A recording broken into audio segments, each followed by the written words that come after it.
Good morning student. Plus two class lesson 5 geography वाणिज्यिक पशु पालन तो हमारा पार्ट सेकंड है। तो चलवासी पशुचारण की अपेक्षा वाणिज्य पशुपालन अधिक व्यवस्थित एवं पूंजी प्रधान है। वाणिज्य पशुपालन पश्चिमी संस्कृति से प्रभावित एवं फार्म भी स्थायी होते थे। यह फार्म विशाल क्षेत्र पर फैले होते थे। ये एक संपूर्ण क्षेत्र की छोटी छोटी इकाइयों में विभाजित कर दिया जाता था। चराई को नियंत्रण करने के लिए बाड़ लगाकर एक दूसरे से अलग कर दिया जाता था। जब चराई के कारण एक छोटे क्षेत्र की घास समाप्त हो जाती है तब पशुओं को दूसरे क्षेत्र में ले जाया जाता था। वाणिज्यिक पशुपालन मीन्स व्यापारिक पशुपालन होता है, बेचने के लिए होता है। बड़े पैमाने पे पशुओं की संख्या की चारागाह की वह क्षमता के अनुसार रखी जाती है। एक विशिष्ट गतिविधि है जिसमें केवल एक ही प्रकार के पशु पाले जाते हैं। प्रमुख पशुओं में भेड़, बकरी, गाय, बैल, घोड़े हैं। इनमें से मांस प्राप्त करने, खाले, ऊन वैज्ञानिक ढंग से संसाधित एवं डिब्बाबंद विश्व के बाजारों में निर्यात कर दिया जाता है। पशु फार्म में पशु पालन वैज्ञानिक आधार पर व्यवस्थित किया जाता है। इसमें मुख्य ध्यान पशुओं के प्रजनन जनित सुधार, बीमारियों पर नियंत्रण एवं उसके स्वास्थ्य पर दिया जाता है। तो कौन कौन से एरिया में वर्ल्ड में ये खेती की जाती है, ये पशुपालन किया जाता है? विश्व में न्यूजीलैंड, ऑस्ट्रेलिया, अर्जेंटीना, उरुग्वे एवं संयुक्त राज्य अमेरिका में वाणिज्य पशुपालन किया जाता है। तो नेक्स्ट टॉपिक हमारा है एग्रीकल्चर। तो विश्व में पाई जाने वाली विभिन्न भौतिक, सामाजिक, आर्थिक दशाएं कृषि कार्य को प्रभावित करती है। इस प्रभाव के कारण से विभिन्न कृषि प्रणालियां देखी जाती है। कृषि, विभिन्न प्रकार के फसलों का बोया जाना, पशुपालन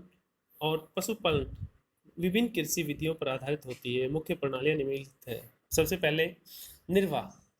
तो निर्वाह एग्रीकल्चर, तो देखो गुजारे के लिए जो खेती है, इस प्रकार की कृषि क्षेत्र में रहने वाले स्थानीय उत्पाद का संपूर्ण अथवा लगभग का उपयोग करते हैं। इसकी दो भागों में वर्गीकृत किया जाता है। पहला जो पॉइंट है प्रिमिटिव सब्सिस्टेंस फार्मिंग।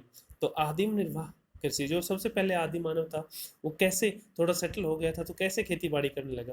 तो आदिम निर्वाह कृषि स्थानांतरित कृषि कार्य उष्ण कटिबंधीय क्षेत्रों में किया जाता था, जहां आदिम जाति के लोग कृषि करते हैं। इसका क्षेत्र अफ्रीका, दक्षिणी मध्य अमेरिका का उष्ण कटिबंधीय भाग एवं दक्षिणी पूर्वी एशिया है, जहां इन क्षेत्रों की वनस्पति को जला दिया जाता है एवं जली हुई राख की परत उर्वरक का कार्य करती है। इस प्रकार स्थानांतरण कृषि, कृत्रिम दहन कृषि भी कह जाती है, जिससे हम इसको शिफ्टिंग कल्टीवेशन भी बोलते हैं। तो इसमें बोए गए क्षेत्र बहुत छोटे छोटे होते हैं एवं खेती भी पुराने औजार जैसे लकड़ी है, कुदाली है एवं फावड़े द्वारा की जाती है। कुछ समय पश्चात जब मिट्टी का उपजाऊपन समाप्त हो जाता है तब कृषक नए क्षेत्र में वन जलाकर कृषि के लिए भूमि तैयार करता है। कुछ समय पश्चात कृषक वापस पहले वाली कृषि क्षेत्र पर ही कार्य करने आ जाता है।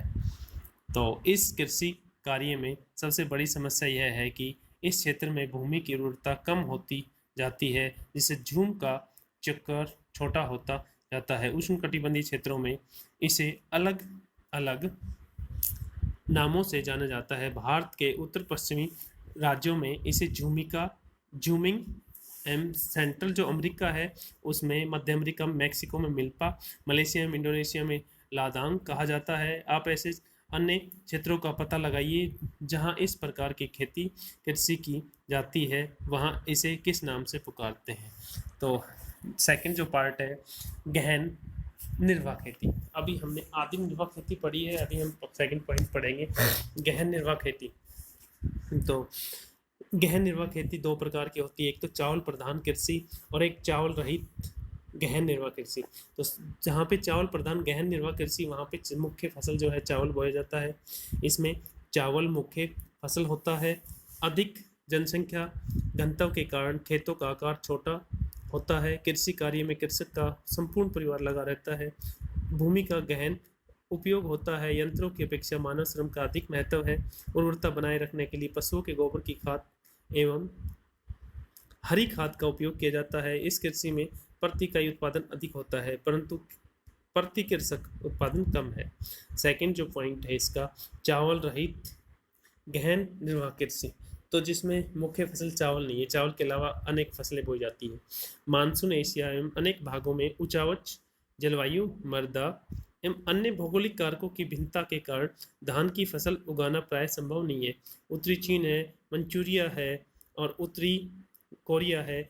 उत्तरी जापान में गेहूं है, सोयाबीन है, जौ एवं सौरपम बोया जाता है। भारत में सिंध गंगा के मैदान के पश्चिम भाग में गेहूं एवं दक्षिण एवं पश्चिमी शुष्क प्रदेश में ज्वार बाजरा प्रमुख रूप से उगाया जाता है।